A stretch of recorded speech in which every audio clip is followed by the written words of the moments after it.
Bapak, Ibu, serta saudara sekalian yang berbahagia, berjumpa kembali dengan saya Dr. Andri, spesialis kedokteran jiwa dari Klinik Psikosomatik Rumah Sakit Omni Alam Sutra.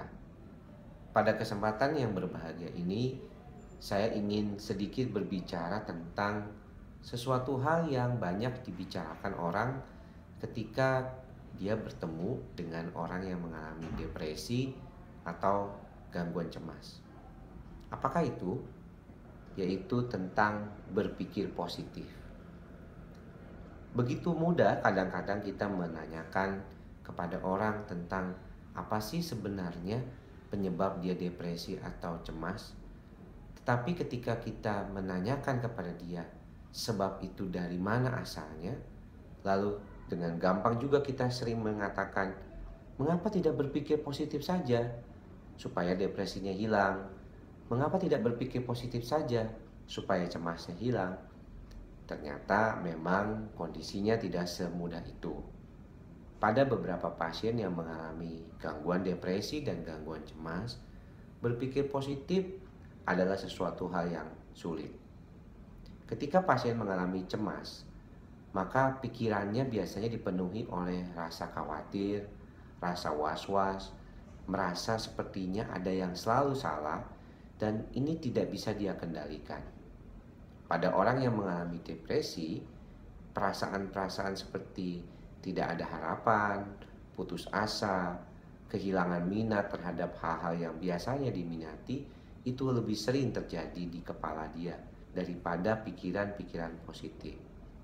Hal ini sebenarnya bisa dijelaskan juga dikaitkan dengan fungsi otak terkait dengan monoamin system yang terdiri dari serotonin, dopamin, dan norepinefrin.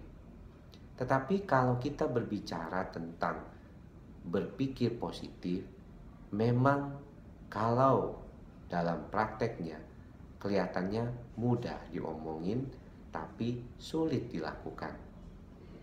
Kita perlu belajar untuk berpikir positif. Kita perlu mengkondisikan untuk berpikir positif. Kadang-kadang berpikir positif tidak perlu waktu. Pada orang yang normal bisa saja pikiran itu muncul. Tetapi jika kondisinya sedang dalam keadaan depresi atau cemas, kesulitan untuk berpikir positif adalah suatu keadaan yang niscaya. Nah, bagaimana bisa meningkatkan pikiran positif? Tentunya harus dengan suatu teknik. Pertama, lakukan hal-hal yang positif. Tanpa berpikir negatif ataupun ada masalah yang berkaitan dengan itu, paling penting bagi kita adalah untuk tetap berpikir positif dengan cara melakukan hal positif.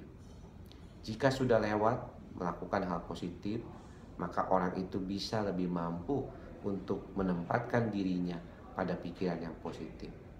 Latihan harus terus dilakukan karena bagaimanapun kita belajar dari kecil sampai dewasa menjadi pintar tentunya dalam proses belajar dan proses mengulang.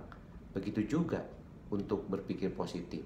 Orang harus belajar, dan belajar. Orang harus mengkondisikan dirinya di dalam lingkungan yang positif. Lakukan hal-hal positif yang berkaitan dengan kehidupan sehari-hari. List apa saja yang kita mau lakukan. Berolahraga, bertemu dengan orang, melakukan perbuatan amal, melakukan kerja sukarela, hal-hal yang bisa membantu kita untuk lebih berpikir positif. Dengan berpikir yang positif, dengan cara melakukan hal positif lebih dahulu, itu akan lebih mudah bagi kita mendapatkan hasil yang baik. Semoga saran yang singkat ini bermanfaat buat teman-teman dan yang sedang merasakan kecemasan ataupun depresi di dalam dirinya. Sampai bertemu kembali di lain kesempatan dan di lain video. Salam sehat jiwa.